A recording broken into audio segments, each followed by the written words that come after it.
Hello students, I am Assistant Professor Yeshwant Bhara from LG School of Law, and today we'll be discussing about the topic of further topics of further sections related to unlawful assembly and the writing.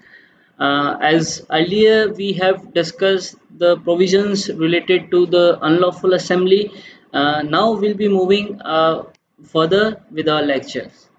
Now by seeing this particular picture, what you understand, what you get it, what is this about? This picture is somewhere somehow the part of India, and in most probably likely it's regarding some unlawful assembly, you can say, and which has been turned into writing. So we'll be discussing about the writing in this particular lecture. So moving further, you'll see the writing. Now, writing is mentioned in the section 146. It says that whenever force or violence is used by an unlawful assembly or by any member thereof, in the prosecution of the common object of such assembly, every member of such assembly is guilty of the offense of rioting. Now, you see that writing is you have read about under section 141, the definition of unlawful assembly. Now just add the violence and the criminal force in the definition of unlawful assembly, then you will get the definition of writing. Okay, so writing is the force and violence used by an unlawful assembly or any member of unlawful assembly in the furtherance of the common object of such assembly, and then every member of such assembly is guilty of the offense of writing. The punishment is of writing is mentioned under section 147, 147, and it says that whoever is guilty of writing shall be punished with imprisonment of either description of a term which may extend to 2 years, or with fine, or with both. Now, as I said in my previous lecture, that don't get confused with the punishments, okay, and don't get confused with or and. Keep remember that or, in case of or, the person either have to pay the fine or either have to go for the imprisonment, or he have to serve the both the punishments, that is fine or the imprisonment. Now moving further, section 148 talks about writing armed with deadly weapons. Now it is again the aggravated form of offense, and it says that whoever is guilty of writing being armed with a deadly weapon or anything which is used as a weapon of offense is likely to cause death shall be punished with the imprisonment which may extend to 3 years or fine or both. As we all know, in section 140, 143, section 143, which talks about the unlawful assembly with the deadly and armed weapon. Okay, now section 148 is again aggravated form of writing in which the person is carrying a deadly weapon or an arm, and which is likely to cause death of a person, then in that case the person shall be punished with the imprisonment of 3 years or fine or both. Now moving further, section 149. Now section 149, as you all have seen a definition of unlawful assembly, writing that there is a term that is common object. If you don't remember, then go through that particular definition once again. You will see the term of common object, and I've told you to underline that particular word. Now see, 149 section talks about the common object. It says that every member of unlawful assembly guilty of an offense committed in a prosecution of common object.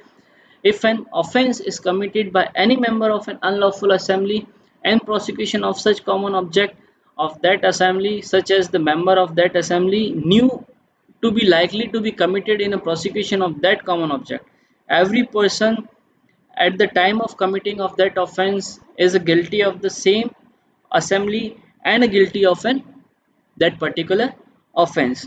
So now in common object you will see that whoever persons are part of that lawful assembly or a right, and they knew that this is the object of the right or this is the object of lawful assembly, and after knowing that they are member of that lawful assembly or right, then they all will be prosecuted same in the same manner and in the same way as if the person who has initiated or who has started the lawful assembly. Now moving further, section 150, it talks about the hiring, conniving at hiring of a person to join a lawful assembly. Uh, as in, you must have seen that sometimes people hire other people to join the lawful assembly, right? They engages the people. Most of the example you can see the way of Kashmirs, the stone platters. They are the news are there that they are hired by the people to throw the stones, and for every stones they are paid in that particular amount. So it says that whoever hires, engages, or employs, or promotes, or connives to at the hiring, engagement, or employment of any person to join or to become to join or to become a member of any unlawful assembly shall be punishable as a member of such unlawful assembly, and for any offence which may be committed by any such person as a member of such unlawful assembly in pursuance of such hiring, engagement, or employment in the same manner as he had the member of such unlawful assembly and himself had committed such offence. So, in this particular section, you see whosoever person who hires or who engage or who employs the person to become a part of an unlawful assembly. Uh, in that case, the person himself will be termed as a part of unlawful assembly or a member of unlawful assembly, and in that particular sense, or in that particular manner, the person will be punished uh, as the punishment which is mentioned under section 143, which is the punishment of unlawful assembly, and section 147, which is the punishment of writing. So moving further, you see section 153A. Now 153A talks about the promoting of enmity between different groups of on ground of religion, race, place of birth, residence, language, etc. by doing acts prejudicial to maintenance of harmony. Now, in that case, you will see that any person who either by word spoken or written or by signs or visual representation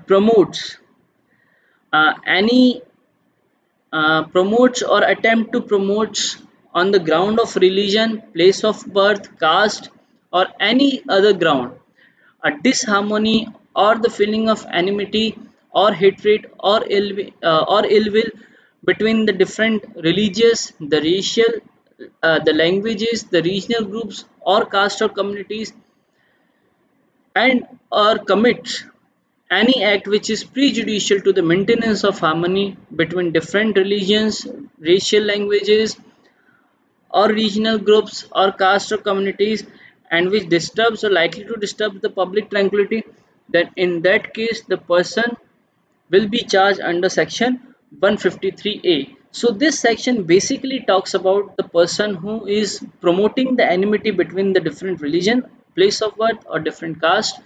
Okay. Example, you must have seen so many times there are religious conflicts in India and in different countries also, and again the conflicts between the different caste, that he is from the upper caste, the person is from the suppressed caste used to revolt, or the person from the higher caste, they used to revolt. Okay.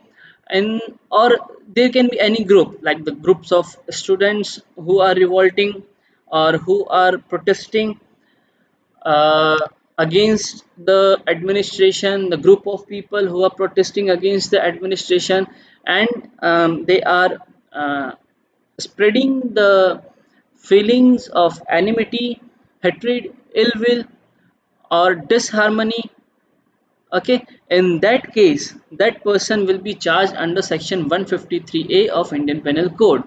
Now see, the further this section says that if the person organizes any movement, any exercise, any drills and other similar activity, okay, in that case again the person shall be punished with the imprisonment which may extend to 3 years or with fine or with both.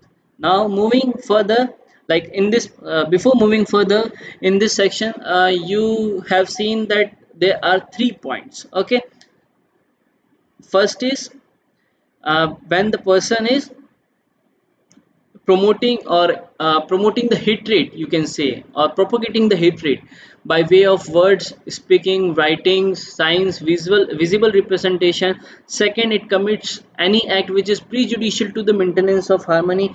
And third is if the person organizes any exercise, movement, drills that to promote the hatred among the people and to create disharmony and the feeling of ill hatred, or you say ill will or hatred, then in that case the person will be charged under section 153A, and the punishment of under this particular section is 3 years and fine, okay.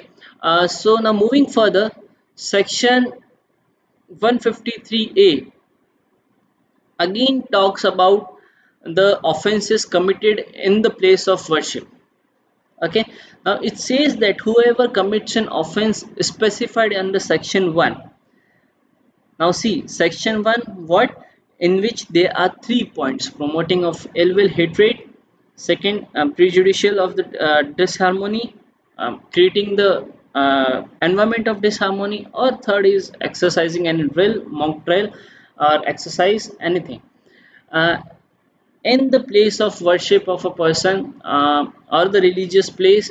Then in that case the punishment is extended, okay, and the punishment will be the 5 years, and it shall be also, the person shall also be liable to fine. Now in that case, this particular section you'll see the punishment which is the imprisonment which may extend to 5 years, and there is no or, there is and shall also be liable to fine, okay. So now you must have got the difference between or and, okay. Now moving further, section 154. Section 154, it talks about the owner and occupier of the land on which unlawful assembly is held. Now in this case the owner who is owning a land, and on his land any lawful assembly or riot took place, and if he is a agent or a manager, or he has himself been a part of this particular riot, then in that case the person, and again if he came to know that there is an unlawful assembly going on into his place, and he does not take any action and does not use any lawful means to prevent that particular unlawful assembly or riot, then in that case the person will be punished under section 154, okay, and whose punishment is same which is mentioned under section 143 and 147, because he himself will be termed as a member of that unlawful assembly or the rioting. Now moving further, you'll see the definition of affray which is mentioned under 159, section 159. It says that whenever two or more persons by fighting in a public place disturb the public peace, and they, in that case they are said to commit an offense of affray. Now the punishment of affray is uh, imprisonment which may extend to 1 month, or the person has to pay the fine, okay, or he has to do both the things. So the affray is you can see it's like a free fight. Okay, in the public place you must have seen people fighting in a public peace public place, and they are disturbing the public peace and the public property. In that case the person will be charged under section 160t 160 of Indian Penal Code. Okay, so now I presume that you must have got the concept of writing unlawful assembly affray, and if in case there is any doubt you can just write in the comment box, and your doubt will be solved or resolved as soon as possible. So I'll take your leave and I'll rest my lecture here now. So take care of yourself and thank you, and keep studying, and uh, keep going through the sections.